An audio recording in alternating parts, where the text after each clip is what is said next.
Hello and welcome to understand UPSC daily current affairs initiative currently with मी।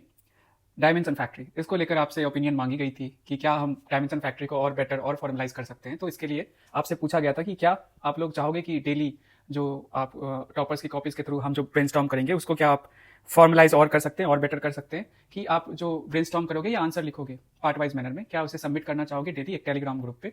तो बहुत सारे बच्चों ने हाँ बोला है एंड ऑब्वियसली बहुत ज़्यादा फायदा मिलेगा। रीज़न बीइंग कि 5-10 मिनट डेली देने से अगर आंसर राइटिंग प्रैक्टिस हो रही है, that too from the toppers copies, तो कोई क्यों नहीं करना चाहेगा। आई मीन ऐसा कोई करंट अफेयर्स इनिशिएटिव है कि along with the daily discussion ये सारी चीज़ें प्रोवाइड करा रही है। तो हमारी करेंटली यूनिक है एंड जो व्यूअर्स हैं या जो भी बच्चे इसे सपोर्ट करते हैं, अगेन दे नो कि इसका क्या फ़ायदा होने वाला है लॉन्ग टर्म में। So after consulting our team and Satyam sir, we have decided कि जो टेलीग्राम ग्रुप है आपको उसका एक्सेस दिया जाए एंड आप लोग डेली आप लोगों को एक टाइम दिया जाएगा इवनिंग में कि आप अपने जो भी आप ब्रेनस्टॉर्म करोगे या आंसर लिखोगे, ठीक है, it is up to you. मैं कहूँगा कि आंसर ही लिखना रिकमेंड करूँगा, बट अगर ब्रेनस्टॉर्म भी करते हो चलेगा, ठीक है ना। थिंकिंग प्रोसेस, डायमेंशन क्रिएट करने की एबिलिटी बेटर करनी है। सो आज का जो आपको पीडीएफ मिला है ना, ये जो पीडीएफ अभी दिख रहा है आपको स्क्रीन पर, इस पे आपको टैप करना है डेली करंट अफेयर्स पे, तो आप सीधा उस टेलीग्राम ग्रुप पे पहुंच जाओगे, ठीक है। वहीं पे मैं अनाउंसमेंट कर दूंगा कि क्या टाइमिंग रहेगी, कब ग्रुप ओपन हो जाएगा, जहां पे आप अपने जो आंसर कह लो या जो भी आपने ब्रेनस्टॉर्म किया वो अपलोड कर सकते हो। तो जैसे डेली करंट अफेयर्स जो आइकन इस पे क्लिक करते हैं तो ये लिंक आ जाता है। May be many of you जो है ना इस ग्रुप के पहले से ही मेंबर होंगे, बट जो नहीं है उनके लिए कह रहा हूँ कि आप इधर आ जाओ एंड हम यहाँ आपको अलाउ करेंगे, ठीक है। अंडरस्टैंड यूपीएससी आपके लिए मतलब कि इस इनिशिएटिव के थ्रू चाह रहा है कि जितना आपको फायदा हो, और ऑल्दो अंडरस्टैंड यूपीएससी सत्यम सर हमेशा से ही इस चीज़ के फेवर में रहे, तो कि उन्होंने एक बार में ही बोला कि बहुत अच्छा है, हम इसे करते हैं, ठीक है। सो हाँ, तो आपको यहाँ आना है एंड हम इस पर फॉर्मली स्टार्ट करेंगे। एंड मैं क्या करूँगा, 1-2 रैंडम कॉपीज उठाऊंगा एंड मैं एक वॉइस नोट के थ्रू उसे अपने हिसाब से रिव्यू करूंगा और जो भी उसमें बेटर हो सकता है वो बता दूंगा, ठीक है। द डायमेंशन फैक्ट्री का यही फायदा है। एंड नाउ अब एक स्टेप और फर्दर आगे, सेकेंड अनाउंसमेंट आज के लिए है कि जो आपका वीडियो है डेली का वो एक फिक्स टाइम पे आएगा। बहुत सारे बच्चे बोले थे एक फिक्स टाइम रहे तो बेटर रहेगा। So every day it will come, मतलब 2 PM में हमने डिसाइड किया कि हर दिन वो आएगा। एंड मैक्सिमम बच्चे क्या होते हैं, न्यूज़पेपर लंच करने के बाद 30-35 मिनट आपको बस देना है, डेली सुनना है एंड ब्रेनस्टॉर्म थोड़ी देर के लिए करना है। तो न्यूज़पेपर ऐसी चीज़ है ना कि जैसे इंपॉर्टेंट सब्जेक्ट्स हम पढ़ते हैं अर्ली आवर्स में, न्यूज़पेपर इज समथिंग कि जब थोड़ा सा हम ढीले पड़ जाते हैं, इंटरेस्टिंग नहीं लगने लगता है पढ़ाई, तब हम सोचते हैं कि कुछ इंटरेस्टिंग देखते हैं, तो न्यूज़पेपर बहुत अच्छा सोर्स है। So this is my advice कि न्यूज़पेपर तब पढ़ो जब आपका पीक आवर्स नहीं हो, जब आपको सबसे ज़्यादा मजा ना आ रहा हो पढ़ने में। ये तब पढ़ो जब आप मतलब फील कर रहे हो कि डल मोमेंट आ रहा है आपके डेली जो स्टडी आवर्स है, ठीक है। तो उसके लिए ये टाइमिंग परफेक्ट है कि उसके बाद आप लंच करने के बाद इसे सुन सकते हो। कई लोग झपकी भी लेते हैं, पावर नैप, तो उस समय भी आप इसको कान में लगा के या जैसे भी आपको सुटेबल लगे, ट्रैवल कर रहे हो, ठीक है। जो डेली स्टडी आवर्स में जो लीन पैचेस आते हैं ना, उसमें इस चीज़ को यूटिलाइज करना है। This is my recommendation. I used to do that and many toppers ने भी इस तरीके की चीज़ें बोली है। सो इस तरह से कीजिएगा, ठीक है। तो इस पे आपको टैप करना है, इस आइकन पे, ये जो है दिख रहा है, एंड यू विल वहाँ पहुँच जाओगे आप टेलीग्राम ग्रुप पे, ठीक है। उसके बाद मैं फर्दर अनाउंसमेंट करूँगा एंड चीज़ें स्मूथ हो जाएगी आपके लिए। सो ये रही आज की 2 मेजर अनाउंसमेंट्स। इसके बाद हम आते हैं आज का जो क्वेश्चन है द डायमेंशन फैक्ट्री का। ऑल्दो मैंने डिसाइड किया था कि आज डिस्कस करूंगा, और ये क्वेश्चन है ऐश्वर्या वर्मा सर, जिनका रैंक AIR 4 आया था 2021 में। सो इस क्वेश्चन को देख लेते हैं कि ग्लोबलाइजेशन बहुत ही इंपॉर्टेंट टॉपिक है, ठीक है। कैसे है तो मैं दिखाता हूँ। मैंने जो हीट मैप्स बनाए हैं सोसाइटी के, मतलब GS1 के जो बनाए, मतलब अपने एक सहयोगी बच्ची के साथ मिलकर बनाया है, मतलब स्टूडेंट ही है, तो she has help me in making this. So देखो, ग्लोबलाइजेशन को आप ग्लोबल आइडेंटिटी, ग्लोबलाइजेशन कल्चर, देखो 2018 का क्वेश्चन है, 19 में है। ग्लोबलाइजेशन ऑन कल्चर 16 में पूछा है, ठीक है। देन वी हैव, देखो इस कलर में मैंने इसको रखा है सो दैट आइडेंटिफाई करना इजी हो। ये रहा, गेटिंग माई पॉइंट। ग्लोबलाइजेशन मतलब ग्लोबल सिटी 2020 2021, हर साल आपको क्वेश्चन दिख जाएगा, ठीक है। And then the question year wise है। सो इसी बेसिस पर अभी हम सोसाइटी देख रहे हैं टॉपर्स कॉपीज के थ्रू, तो आप इसको यूज कर सकते हो, फाइन। और ये PDF मुझसे लेना चाहोगे तो मैं दे दूंगा @ या उसी ग्रुप पे मैं अपलोड कर दूंगा, ठीक है, ताकि आपकी प्रिपरेशन और इजी हो और स्मूथ हो। सो आज का क्वेश्चन ये है कि ग्लोबलाइजेशन जो है वो इनक्रेडिबली एफिशिएंट है, but has so far been incredibly unjust. एक तरफ तो एफिशिएंट भी दिखाना, एक तरफ अनजस्ट भी दिखाना, बस यही है। एग्जामिन करना है the statement in the context of developing countries like India, ठीक है। इंडिया के सेंस में आपको ये दिखाना है कि कैसे एफिशिएंट भी है एंड देन अनजस्ट भी है। 2 डिमांड है बस। अब आप समझ गए होंगे कि दो इसमें मल्टीपल डायमेंशंस के थ्रू हम पॉइंट्स जनरेट करेंगे, कैसे एफिशिएंट है, ठीक है, क्या सोच सकते हैं, या टॉपर ने क्या लिखा है वो भी देखेंगे उसके बाद, और क्या कैसे अनजस्ट है, ठीक है। एंड फिर कंक्लूजन 10 मार्कर है तो कंक्लूजन एक लिखेंगे, इंट्रोडक्शन भी मैं बताऊंगा। तो ये उनकी कॉपी है, उन्होंने जो आंसर लिखा है और इसी से हम कंपेयर करेंगे। पहले हम खुद से ब्रेनस्टॉर्म करेंगे, but I have decided for today कि आज क्योंकि हमारे पास वक्त जो है मतलब कि वक्त की बात नहीं है, मैं क्या बोल रहा हूँ। सो आई वाज सेइंग कि ऑलरेडी हमने 2 दिन का कर रखा है, ठीक है, 2 दिन का ब्रेनस्टॉर्म या एक आंसर लिख रखा है, तो बैकलॉग है उसको सबमिट करने का उस ग्रुप पे, सबमिशन का जो बैकलॉग है। तो आई हैव डिसाइडेड कि आज उस बैकलॉग को कवर कर लेते हैं। आज ही मैं कोशिश करूंगा कि आप लोग जो ब्रेनस्टॉर्म किया है, जिन्होंने नहीं किया है उनके लिए एडवाइस है कि 20 अगस्त वाला वीडियो है एंड 21 अगस्त वाला जो करेंटली का वीडियो है, लेक्चर है, उसके शुरू के 10-12 मिनट्स देख लो, ब्रेनस्टॉर्म कर लो या आंसर लिख लो, it is up to you. And then upload करने का मौका मैंने जैसे बोला, लिंक भी आपके लिए प्रोवाइड करा दिया है। यहाँ पे टैप करोगे तो आप पहुंच जाओगे, अगर उस ग्रुप का मेंबर आप नहीं हो, जो कि सत्यम सर ने 2026 के लिए बनाया है, 2026 के बच्चों के लिए बनाया है, ठीक है। तो मतलब ऑलरेडी 10,000 प्लस बच्चे हैं उधर, ठीक है। सो इसको आज के लिए रहने देते हैं, वैसे मैंने डिसाइड किया आज ही डिस्कस करेंगे, बट वही बैकलॉग बहुत है तो सबमिशन के समय में बहुत ज़्यादा हो जाएगा hectic. So it is better कि कल से हम इस क्वेश्चन को डिस्कस करेंगे एंड देन फिर आपको मौका मिलेगा सबमिशन का, ठीक है। सो आज इसको रहने देते हैं। Now come to today's daily current affairs जो है टॉपिक्स है, लेकिन उससे पहले जो हमारा पहला सेगमेंट रहा है हमेशा से, क्या रहा है, कोट वाला सेगमेंट। तो कल जो कोट था उस पर पहले आ जाता हूँ, उसको थोड़ा एक्सप्लेन कर देता हूँ, फिर आज का कोट दे दूंगा, ठीक है। सो द कोट वाज कि बैलेट जो है ना बुलेट से स्ट्रॉन्गर होता है, यही था ना कोट। तो क्या इसका मतलब है कि मतलब बैलेट क्या शो कर रहा है, बताओ। पहले कीवर्ड्स पे बात कर लेते हैं। 3 कीवर्ड्स हैं हमारे पास, एक रफ पेज इंक्लूड करता हूँ, ठीक है। सो पहला है बैलेट, दूसरा है bullet and the third one is ballot is stronger than bullet. Stronger तो मैंने इसको बीच में, चलो यही लिखते हैं, क्या फर्क पड़ता है। अब देखो बैलेट का क्या मतलब हो सकता है, समझ रहे हो, सिंपल रखना है चीज़ों को। डेमोक्रेसी का सिंबल है, हाँ ठीक है, डेमोक्रेसी का तो सिंबल है ही, पीपल्स विल को भी शो करता है। मतलब इसको मल्टीपल डायमेंशन में बैलेट को हम कॉम्प्रीहेंड कर सकते हैं ना। ये रिप्रेजेंट करता है ना बहुत सारी चीज़ों को, जो मैं सोच रहा हूँ। जो पीसफुल पीपल्स जो है, मैंडेट को विल कह सकते हो, मैंडेट कह सकते हो, जो भी है, ठीक है। या और ये भी हो सकता है कि पीसफुल जो चेंज होती है बैलेट के थ्रू ही होती है ना, कि एक गवर्नमेंट से दूसरे गवर्नमेंट पे कोई कोर्जन नहीं, कोई फोर्स का यूज नहीं हो रहा है।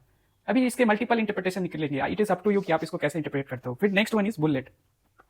बुलेट क्या होता है, किस चीज का सिंबल है बताओ, वायलेंस का, हाँ, फोर्स का, कोर्जन का है, डिक्टेटरशिप का, अनडेमोक्रेटिक कंट्रोल का, बोल सकते हैं ऐसा। और भी बहुत इंटरप्रिटेशन निकलेंगे, जस्ट थिंक अबाउट इट, ठीक है। स्ट्रॉन्गर का मतलब तो सिंपल है कि मतलब कि लॉन्ग लास्टिंग इंपैक्ट है, ज़्यादा दिन तक ज़्यादा मजबूती से मॉरल सुपीरियरिटी दिखा सकते हैं, या सस्टेनेबल अथॉरिटी के सेंस में भी इधर देख सकते हैं। सो दीज आर द मतलब कि इंपॉर्टेंट 3 कीवर्ड्स, खास करके ये 2 वाला, ballot and bullet. Okay, now the thing is, इस पूरे जो कोट का मतलब क्या है, एसेंस क्या है, कि जो ट्रू पावर है ना, ठीक है, वो डेमोक्रेटिक चॉइस जो कि बैलेट को शो करता है, ठीक है, रैदर मिलिट्री फोर्स को दिखाता है, ठीक है। मतलब ट्रू पावर जो है ना वो हाईलाइट करता है कि मतलब लाई करता है वो डेमोक्रेटिक जो चॉइस है, जो कि बैलेट है, मतलब कि ना कि बुलेट, ठीक है। ये इतना समझ गए होंगे। अब ये आज का ये रहा, आप लोगों ने में से भी बहुत सारे बच्चों ने किया ट्राई। आज का मैं कोट दे देता हूँ। एक बच्चे ने बोला था सर कोट लिख दिया करो तो ईजी होता है। तो आज का कोट है, वी डोंट, मेरी राइटिंग थोड़ी सी गंदी है तो आप लोग, we don't see things as they are, थोड़ा फिलोसफिकल है। और आज ऐसे का पेपर भी हो रहा होगा यूपीएससी मेंस में, क्या कोइंसिडेंस है ये। We see them as we are, ठीक है। सो ये आज का कोट है, इसमें इंपॉर्टेंट कीवर्ड्स निकालने हैं, एसेंस बताना है, क्या इसका मतलब है, आप खुद से करोगे, जो भी समझ आता है, गूगल एआई वगैरह नहीं यूज करना। And then example relevant. और बैलेट और बुलेट के लिए बहुत अच्छा एग्जाम्पल है कि इंडिया इंडिपेंडेंस मिलता है हमें, and then we choose ballot way, and धीरे धीरे हमने डेमोक्रेटिकली बैलेट के थ्रू जो रिफॉर्म्स किया एंड अपने इंस्टीट्यूशंस को स्ट्रॉन्ग बनाया, ऑल्दो कॉन्स्टिट्यूशन भी उसमें बहुत बड़ा इंपॉर्टेंट रोल अदा करता है। तो वो एक एग्जाम्पल है। दूसरी तरफ अगर कंपेयर करें पाकिस्तान से, तो वहां पे ऑल्दो कहने के लिए इंडिपेंडेंस के बाद कॉन्स्टिट्यूशन वहां भी आई, बट वहां पे बुलेट का चॉइस, दैट इज, देख रहे हो ना, मिलिट्री कोर्जन एंड कूस आपको दिखते हैं उधर, तो वो वे चुना गया। एंड इसी की वजह से इंस्टेबिलिटी है उधर, and the issues they are facing, people जो इशू फेस कर रहे हैं आपको दिख ही रहा है, गरीबी एंड ऑल। मतलब हमारे तरफ भी है, बट हमारे साइड हम बेटर पोजीशन में एज कंपेयर टू पाकिस्तान, ठीक है। And we can compare with Africa वाला, मतलब अफ्रीका में जो इतने कूज होते हैं, वहां भी तो पोस्ट कॉलोनियल हिस्ट्री, मतलब कॉलोनीज हुआ करती थी। सो यही है जिसको आप एग्जाम्पल में यूज कर सकते हो, ठीक है। सो आज का ये कोट है, देख लेना। अब आते हैं सबसे इंपॉर्टेंट एस्पेक्ट जो है हमारा, and that is newspaper discussion. So 5 articles हैं, कुछ मोस्टली हिंदू से होते हैं, कुछ मुझे जो इंडियन एक्सप्रेस में अच्छे लगते हैं उसको मैं इंक्लूड कर लेता हूँ। सो हिंदू से पेज नंबर 10 से आया है पहला article, that is what has Noto, NOTTO, ये ऑर्गन से रिलेटेड एपेक्स बॉडी है इंडिया में, ऑर्गन ट्रांसप्लांटेशन से लेकर। तो उसने ऑर्गन डोनेशन में विमेन के लिए बोला है उनको प्रायोरिटी देनी है जब भी ऑर्गन ट्रांसप्लांट की जाएगी, ठीक है। तो ये पूरा मामला देखेंगे क्यों ऐसा कहा जा रहा है, मतलब कुछ लोगों को इलॉजिकल लगेगा कि इसमें भी हम डिस्पैरिटी वाला थिंग ला रहे हैं, बट पहले हम एनालाइज करेंगे, समझने की कोशिश करेंगे क्यों ऐसा बोला गया है, ठीक है। Second article is justice is not about teaching someone a lesson. So एक हाई कोर्ट का जजमेंट आया है, जुडिशियल कस्टडी में डेथ होने की वजह से छत्तीसगढ़ हाई कोर्ट ने जजमेंट दिया एंड उस जजमेंट पे एक एडिटोरियल लिखा गया है, बहुत सुंदर लिखा गया है, और एस जजमेंट को क्रिटिसाइज किया गया है जिस तरह से उसमें लैंग्वेज यूज की गई है। तो इसी को हम देखेंगे एंड पूरा एनालाइज करेंगे एंड इसका क्या इंपैक्ट पड़ता है और हमें क्या करना चाहिए, उस एडिटोरियल में बताया गया अच्छे से, ठीक है। नेक्स्ट वन इज 3+1, ये IR का आर्टिकल है, और अभी जो रिसेंट इंडिया US जो रिलेशन में फ्रिक्शन आया है उसकी वजह से, उसके बाद आप देख रहे हो बहुत मल्टीपल इंगेजमेंट्स इंडिया का हो रहा है विथ रशिया एंड चाइना। तो इन सारी चीज़ों को हम समझने की कोशिश करेंगे एंड फिर कंपेयर करेंगे इंडिया चाइना के बीच में जो डिफरेंसेस हैं या लॉन्ग लास्टिंग इंडिया के लिए एक इशू है, मतलब चाइना स्ट्रैटेजिक जो है कह सकते हो एनिमी कह सकते हैं, मतलब सबसे बड़ा चैलेंज तो चाइना ही है इंडिया के लिए। तो उस संदर्भ में भी चीज़ों को समझेंगे और इंडिया को क्या करना चाहिए लॉन्ग टर्म के लिए, मतलब इकोनॉमिक रिफॉर्म्स एंड ऑल। और ये द इंडियन एक्सप्रेस का पेज नंबर 14 में ये आर्टिकल है और ये एडिटोरियल पेज से, ठीक है। देन वी हैव NTCA से रिलेटेड है कि मल्टीपल लिमिट्स टाइगर कॉरिडोर्स। अब टाइगर कॉरिडोर क्या होता है, बहुत सारे ऑर्गेनाइजेशन है इसमें। NTCA क्या है, मल्टीपल टाइम्स प्रीलिम्स में क्वेश्चन पूछा गया। NBWL क्या है, स्टैट्यूटरी क्लियरेंस को लेकर NBWL के पास क्या पावर है, WPA 1972, ठीक है। तो इसमें इस को हम थोड़ा सा स्टडी करेंगे, ठीक है। बहुत इंपॉर्टेंट आर्टिकल है, Indian Express page number 10। Next is mains enrichment के लिए मैं 1 से 2 आर्टिकल डेली डालता हूं, तो वही एक बहुत अच्छा एग्जांपल आया है सिक्किम के नामची से। Namchi turns into a melting pot of artisans farmers selling wares. तो गवर्नमेंट बिल्डिंग का इस्तेमाल किया गया है, ठीक है, एंड वहाँ पे जो छोटे किसान हैं, फार्मर्स हैं, वो अपने प्रोडक्ट्स को आके बेच सकते हैं। तो ये बहुत अच्छा पॉजिटिव इनिशिएटिव है। हमें ना हमेशा 10 से 15 ऐसे ऑफिशियल्स जो हैं, सिविल सर्वेंट्स हैं, अलग अलग जो सर्विसेज होते हैं, 4-5 जो सबसे इंपॉर्टेंट सर्विसेज होते हैं, तो उनको हमें हमारे पास उनके जो मतलब करंट में जो हमारे पास जैसे हम ना बहुत पुराने एग्जाम्पल यूज़ करते हैं, जैसे TN सेशन, ठीक है, बहुत सारे ऐसे एग्जाम्पल। तो अगर हमें अपडेटेड एग्जाम्पल शो करें चेंज लाने के लिए जो ऑफिसर्स कर रहे हैं, तो वो अच्छा इंपैक्ट डालेगा। तो उसी का एक एग्जाम्पल ही है, ठीक है। So let us start. What has NOTTO said about the organ donation to women. चलो इसको डिस्कस करते हैं, न्यूज़पेपर के ही थ्रू करेंगे डिस्कस। आपके लिए कंटेंट मैंने दे दिया है, मेंस का क्वेश्चन भी है अगर आप लिखना चाहो तो, एंड उसके अलावा हाईलाइट तो किया ही है इतने कलर्स में, क्या है, सो दैट इंटरेस्टिंग बना रहे, ध्यान रहे आप लोगों का, ठीक है, डल ना हो। So national organ and tissue transplant organisation NOTTO, ठीक है, recently issued a direction stating that women patients and relatives of deceased donors. देखो, एक तो विमेन पेशेंट्स नोटो ने डायरेक्टिव्स जो जारी किया है उसमें एक तो विमेन है एंड दूसरा डिसीज के रिलेटिव्स हैं जो मर गए, जो जिनका बॉडी जो है डोनेट होगा, मतलब जिनकी जान चली गई है, ठीक है, रिलेटिव्स, उनको प्रायोरिटी दी जाएगी जब ऑर्गन ट्रांसप्लांट किया जाएगा इंडिया में। देखो 10 पॉइंट एडवाइजरी जारी की है नोटो ने। So patients, women patients and relatives of deceased donors, okay, समझ आ गया ये। अब क्या है विमेन, ये क्यों बोला है विमेन को दिया जाएगा, तो एक स्टडी आई है, आर्टिकल छपा था, पब्लिश हुआ था, India's organ transplant paradox, women donate the most and receive the list, so this thing. अब इसमें क्या आया है, डेटा जो आया है और पब्लिश किया था ब्रिटिश मेडिकल जर्नल ने, इसमें यह है कि 63.8% ऑफ ऑल लिविंग डोनर्स, देखो डोनर्स 2 तरह के होते हैं, एक डिसीज डोनर्स होते हैं, एक लिविंग डोनर्स होते हैं जो जिंदा है और फिर डोनेट करें, जैसे एक किडनी दे दिया, ठीक है, लीवर का कोई पार्ट दे दिया, इस तरह से करते हैं डोनेट। तो लिविंग हो गया, एक डिसीज हो गया जो जिनकी जान चली गई है। तो इनके बॉडी पार्ट्स जो ये देते हैं एंड एक ये मतलब जान जाने के बाद देते हैं, ये देखेंगे तो दोनों अलग चीजें हैं, मतलब थोड़ा सा डिफरेंस है।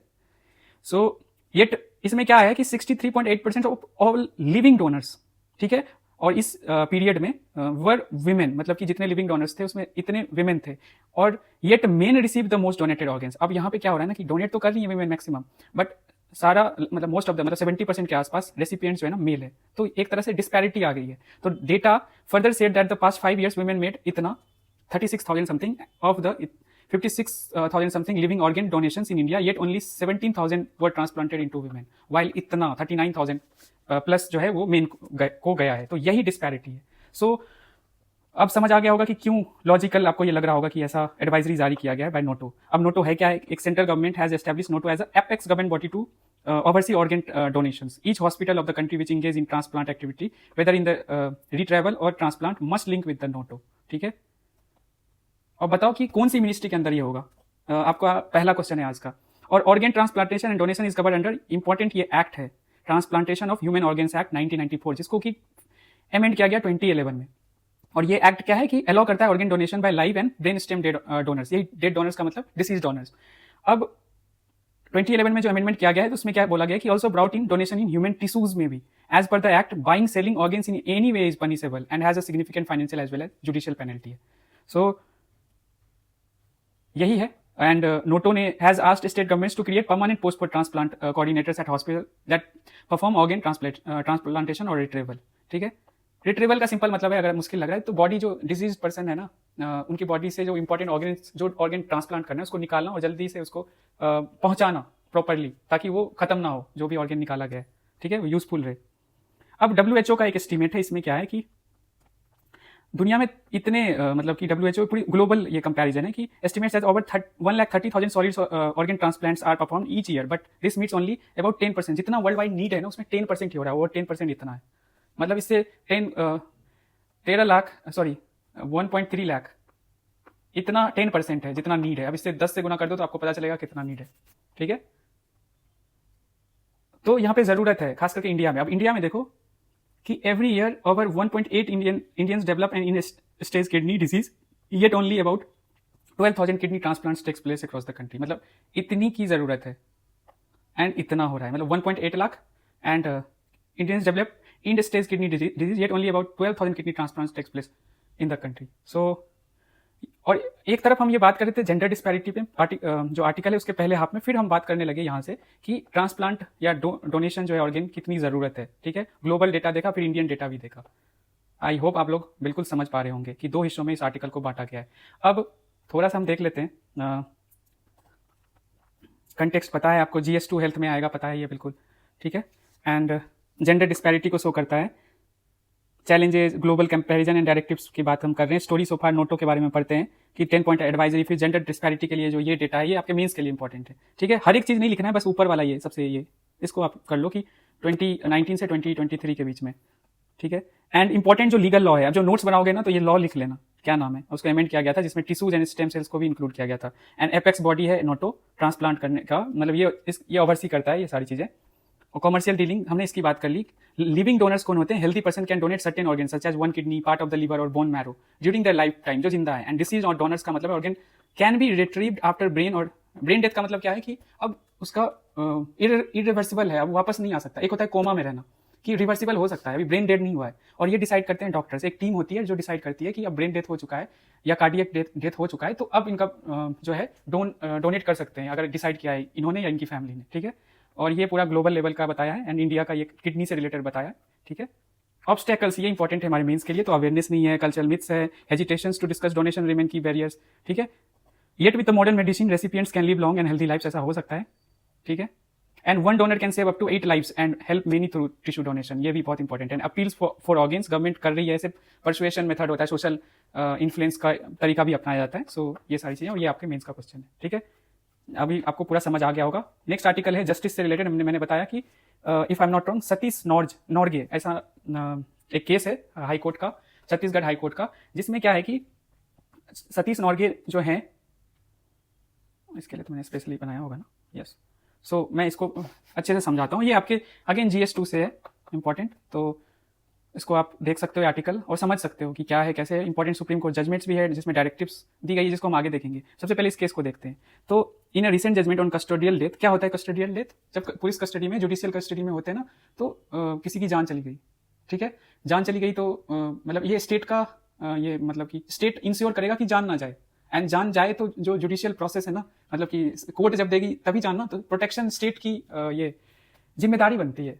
बट भारत में जो एक डेटा देखो तो NCRB का जो डेटा आया कि हर साल बिटवीन 2000 से लेके 2022 तक, ये लिख लेना, हर साल एनुअली 92 लोगों की जान गई है जुडिशियल कस्टडी में, जो बहुत बड़ा नंबर है। और इससे बहुत ज्यादा जान गई होगी, मतलब ये रिपोर्ट हुई है। Getting my point? तो जो ऑफिशियली है इसी को हम लिखते हैं आंसर्स में। सो बहुत बड़ा नंबर है। So let us come to the point. तो high court made an observation that should be unsettle anyone who believes in rule of law. अब रूल ऑफ लॉ पे ही क्वेश्चन उठाया है इस जजमेंट की वजह से, मैम ने उठाया, Shivangi Singh. So the High Court noted that the police officer involved in the death of a man in custody appeared to have intended to teach a lesson to the victim for misbehaving in public. So जो जिनकी judicial custody में death हुई वो दलित man है, मतलब थे, and arrest हुए थे कुछ साल पहले फॉर एलिज पब्लिक मिसबिहेवियर के लिए, and died in the custody just hours after medical check. मतलब जैसे ही मिसबिहेवियर के लिए उन्हें अरेस्ट किया गया एंड कुछ ही घंटों के बाद उनकी जान चली गई, तो मेडिकल चेकअप से पता चला कि कोई इंजरी नहीं है, बट जब पोस्टमार्टम हुआ तो उसमें रिवील हुआ कि 26 वोन्ड्स हैं उनकी बॉडी में, और उसके लिए 4 पुलिस ऑफिसर्स को पकड़ा गया, कन्विक्ट भी हो गए वो ट्रायल कोर्ट में, but the high court reduced it to the culpable homicide citing lack of intent but knowledge is that the assault must cause death। अब द थिंग इज, देखो एक होता है मर्डर करना जहां पे इंटेंशनली मारा जाता है, और ये कल्पेबल होमिसाइड का मतलब है कि हम मार रहे हैं बट ऐसा जरूरी नहीं है कि इंटेंशन हो कि जान से, मतलब टीच लेशन ऐसे वर्ड यूज किए हैं। तो एक तो इस तरह से होना ही नहीं चाहिए, किसी को अपने हाथ में कानून लेना अधिकार कैसे है, मतलब पुलिस को भी नहीं है। सो इसी जजमेंट पे सवाल उठा एंड हाई कोर्ट ने क्या किया कि सजा जो है कम कर दी है उनकी, जो ट्रायल कोर्ट ने उनको कन्विक्ट घोषित किया, सजा तो कम ही की बट बल्कि कुछ ऐसे स्टेटमेंट्स दिए हैं जिसपे सवाल उठ रहे हैं। ठीक है, ऑल्दो ये मैं नहीं कह रहा हूँ, मैम कह रही है, शिवांगी सिंह ने अपने मतलब ओपिनियन दिया है, उनका पर्सनल ओपिनियन है, इसी को हम समझने की कोशिश कर रहे हैं। ठीक है, so violence can not be framed as deterrence, so वो ये सवाल उठा रही है। ठीक है, so the statement quietly embedded in a detailed legal opinion, not just as an off hand remark. It's ठीक है ओके, सो जो रिमार्क दिया हाई कोर्ट जजमेंट में जज ने जो दिया है, teaching a lesson is neither a principle found in the constitution of India not a recognised standard of justice. अब ऐसे स्टेटमेंट सवाल खड़ा करता है कि क्या कॉन्स्टिट्यूशन में ऐसा कुछ है क्या प्रोविजन? बिल्कुल नहीं है। ठीक है, so real concern lies not in the commutation of sentence, मतलब कम्यूट कर दिया मैंने बोला, सजा कम कर दिया, but is the conceptual framing of what happened.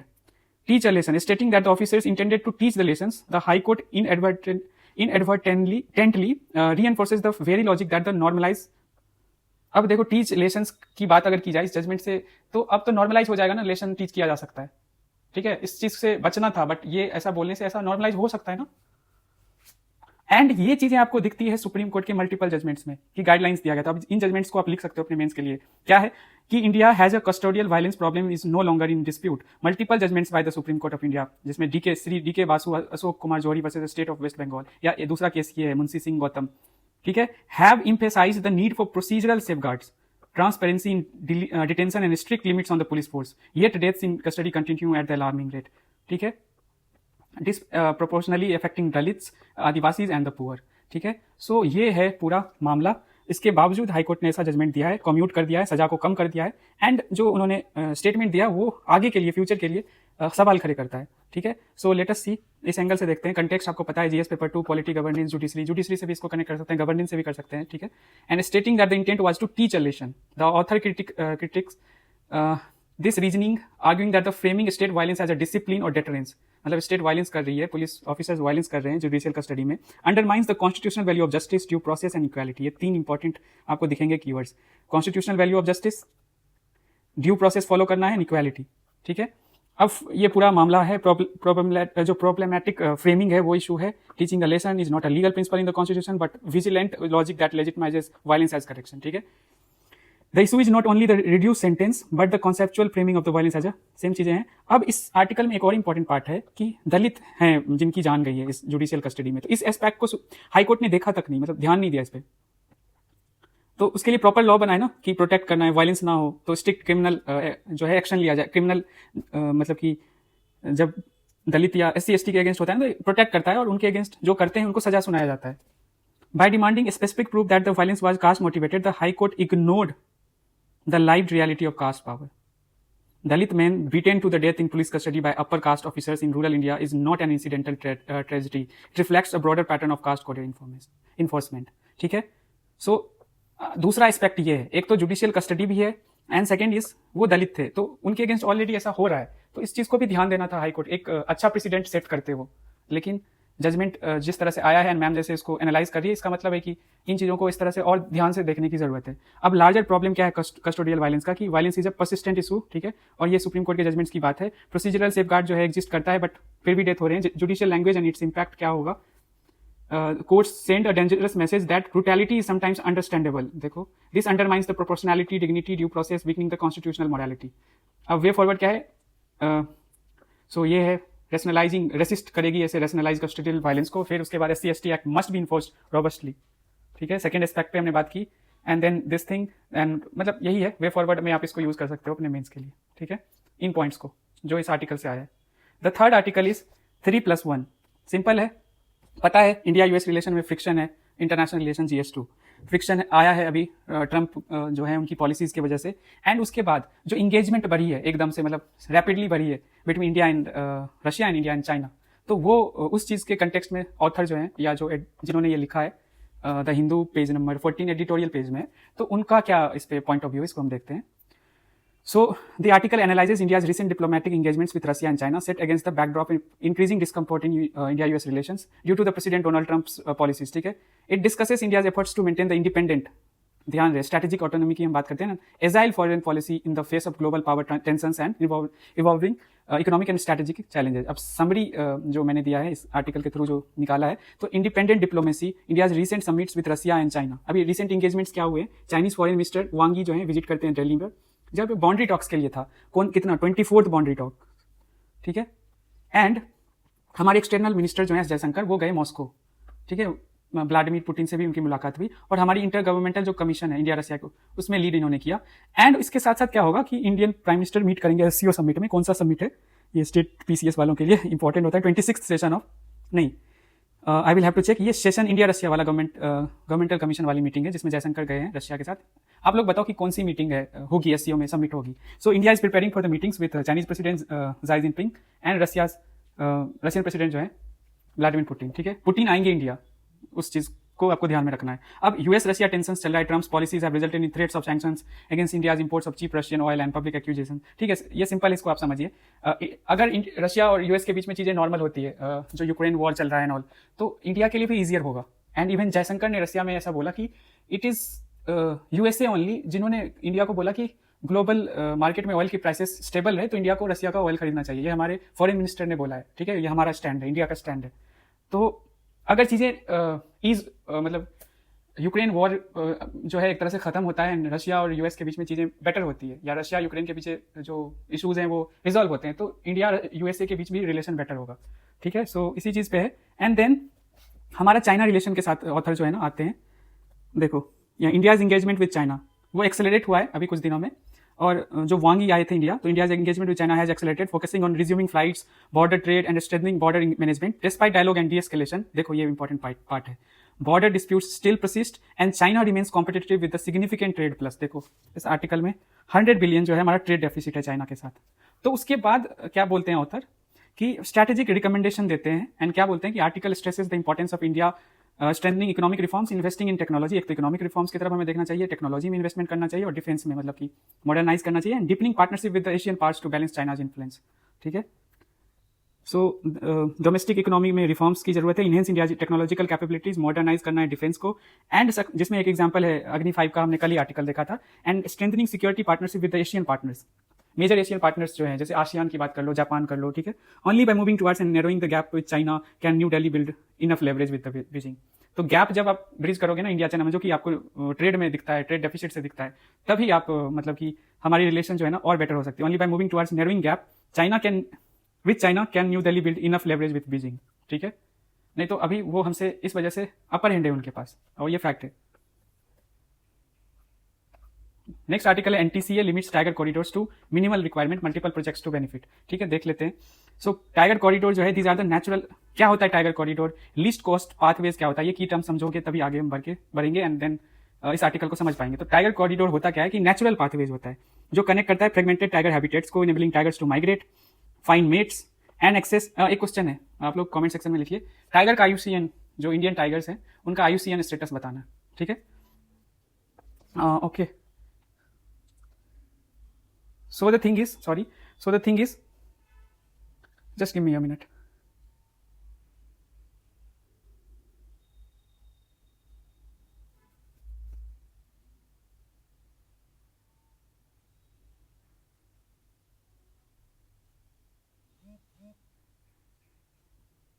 एक मिनट दे दीजिए। हाँ, तो मैं ये कह रहा था, कनेक्ट फ्रेगमेंटेड टाइगर हैबिट, ठीक है। सो ये कनेक्ट करता है, नेचुरल पाथवेज होता है टाइगर कॉरिडोर्स, और लीस्ट कॉस्ट पाथवेज क्या होता है, दे आर साइंटिफिकली आइडेंटिफाइड, ठीक है, ये नेचुरली मतलब जाते हैं। उसमें भी एक छोटा सा पोर्शन आ गया कि scientifically identified routes consider the easiest और मोस्ट सुटेबल पाथवेज, मतलब इसी का सबसेट है, इसका टाइगर्स इसका सबसेट है। For tiger movement minimising the risk like human के साथ जो कॉन्फ्लिक्ट होता है and physical barriers the term refers to the specific corridors mapped based on the ecological and geographical data to optimise tiger connectivity. ठीक है, सो ये आपको difference पता चल गया। अब एनटीसीए क्या है, एनबीडब्ल्यूएल क्या है, ये भी बता देता हूँ कि एनटीसीए एक स्टैट्यूटरी बॉडी है कि जो कि 2006 में बनी है। कौन से एक्ट से? वाइल्ड लाइफ प्रोटेक्शन एक्ट, बहुत इंपॉर्टेंट है। ये ओरिजिनली आया था 1972 में, बट दिस एक्ट जो है ना बार बार इसको अमेंड किया गया, इसमें चीजें ऐड की गई, तो एनटीसीए को एक स्टैट्यूटरी बॉडी बनाया गया 2006 में इसी एक्ट से। और आपको क्वेश्चन, आपके पास ये क्वेश्चन है कि कौन इसके चेयरमैन कौन से मिनिस्टर होते हैं, प्राइम मिनिस्टर होते हैं या कोई और मिनिस्टर होते हैं, आपको ये आंसर करना है। ठीक है, रोल क्या है एनटीसीए का कि responsible for the planning, promotion and coordination of tiger conservation in India.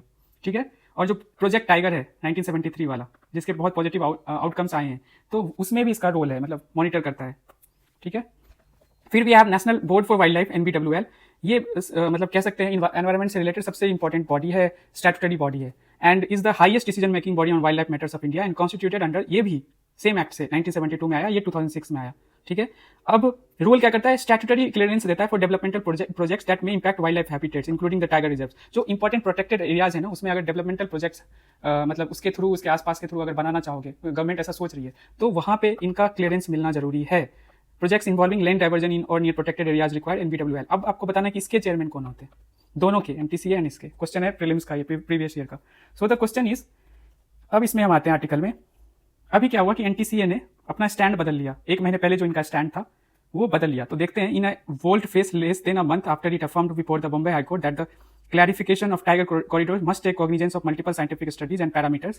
The NTCA जो है issued a clarification yesterday limiting the numbers of such corridors primarily to only 32 list pathways. देखो 32 जिसको 2014 में identify, एक तो tiger corridors हमने देखा, and फिर है लिस्ट कॉस्ट पाथवेज, इसी का सबसेट है। ठीक है, तो tiger corridors are vital wildlife pathways that connect tiger, ये तो हम जानते ही है। Under the wildlife protection act 1972, development projects requiring land in और अराउंड टाइगर रिजर्व्स और corridors require statutory clearance from कहां से? National board for wild life.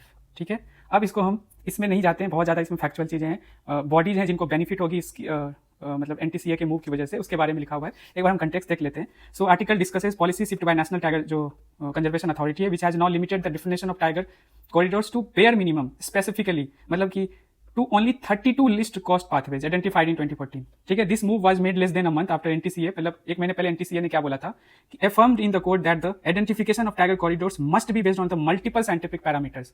तो जो स्टैंड एक महीने पहले थी, कहा था कि multiple scientific parameters पे ये आइडेंटिफाई होना चाहिए टाइगर कॉरिडोर्स, अब ये आगे हैं बस 32 लिस्ट कोस्ट पाथवेज पे, मतलब इतना ही उनको चाहिए, इतना ही वो बोल रहे हैं।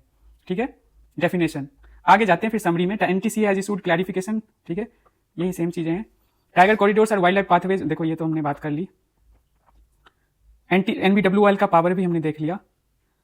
अब the move reduce the benchmarks for tiger corridors identification favouring corridor pathways marked in 2014। देखो कम हो गया, अब रेस्ट्रिक्शंस कम लगेंगे, offer wider scientific recommendation. Researchers जो है ना, इसको रिसेंटली प्रपोज अप टू 192 ऐसे कॉरिडोर्स हैं, cover 10 central Indian states, facilitating tiger movement among 30 reserves. So अभी आप 32 जो एलसीपी इतना ही बोला ना एनटीसीए, बट ओरिजिनली देखो कितना है, और इसकी वजह से क्रिटिसिज्म होगा ही। ठीक है, so that's it for this article. आपको समझ आ गया होगा क्या है एनबीडब्ल्यूएल, फिर व्हाट इज एनटीसीए, एनबीडब्ल्यूएल का रोल क्या होता है, कॉरिडोर टाइगर जो कॉरिडोर्स क्या होता है, लीस्ट कोस्ट पाथवेज क्या होता है, और पूरा इंसिडेंट क्या है, और इसके इस तरह से डिसीजन लेने पे, एनटीसीए का स्टैंड चेंज करने पे क्या इंपैक्ट पड़ेगा। ठीक है, माइग्रेट जो टाइगर करता है एक जगह से दूसरी जगह, इसी चीज को हमने देखा एंड समझा। ठीक है, नेक्स्ट इज ये मीन्स इनरिचमेंट वाला है, सिंपल है कि कंटेक्स्ट आपको दे देता हूं, इसको आप मल्टीपल वेज में यूज कर सकते हो। तो this article highlight a weekly initiative at the Namchi district collectorate in Sikkim where villagers set up stalls to sell home cooked meals. Villagers आते हैं यहाँ पे डिस्ट्रिक्ट हेडक्वार्टर में, कलेक्ट्रेट में, and set up stalls to sell some home cooked meals, farm products, snacks and handicrafts, ये बेचने आते हैं। And this initiative called project Prayas. किसने शुरू किया इसको? कौन से सिविल सर्वेंट हैं? अनुपमा तामलिंग, जो कि डिस्ट्रिक्ट मजिस्ट्रेट हैं। एक्सपेरिमेंटेड विद द प्रोजेक्ट प्रयास टू सपोर्ट रूरल। अब देखो यहाँ पे गवर्नमेंट बिल्डिंग की को यूज किया जा रहा है। ठीक है, so provides rural self help groups and farmer producer organisation free space to market their goods, enhancing their visibility and empowering them economically. It bridges the gap between rural producers and government employees, creating a sustainable. ठीक है, so government building collectorate का use किया जा रहा है, समझ रहे हो कितनी अच्छी बात है, एक बहुत अच्छा पॉजिटिव एग्जांपल है। ठीक है, कहाँ यूज कर सकते हैं? GS2 में गवर्नेंस में इनोवेशन जो कर रहे हैं ऑफिसर्स, GS3 में रूरल डेवलपमेंट इकोनॉमी से कनेक्ट कर सकते हैं। ठीक है, GS4 ऐसे वगैरह में भी कर सकते हैं, inclusive governance and empowerment of marginalised communities. ठीक है, सो इसको आप जॉट डाउन कर लेना, आपके मीन्स के लिए इंपॉर्टेंट है। आज का ये आपका एमसीक्यू है 5, ठीक है, इसको अटेम्प्ट करना है एंड बाकी 2 एंड दी आंसर्स, ठीक है। So that's it for today. आप लोग ग्रुप ज्वाइन कीजिए जिन्होंने नहीं किया है, आपको टाइम मिलेगा, सबमिट करने का मौका मिलेगा एंड चीज़ों को फिर फर्दर और अच्छे से करते हैं, ठीक है। सो दैट्स इट, मिलते हैं कल एंड कल हम डिस्कस करेंगे, tomorrow will be the 3rd day of हमारा द डायमेंशन फैक्ट्री का। Take care and please like, if possible like किया करो, अच्छा लगता है, मतलब अच्छा फील होता है। हम इतना मेहनत से चीज़ें कर रहे हैं, पॉसिबल वे में आपको हर संभव चीज़ें पहुंचाने की कोशिश कर रहे हैं, तो आपसे भी हम एक्सपेक्ट करते हैं कि आप इतना कर दो बस, ठीक है। Thank you so much, take care, ध्यान रखिए अपना, अच्छे से पढ़ाई कीजिए, मन लगा के पढ़ाई कीजिए, ठीक है, बाय।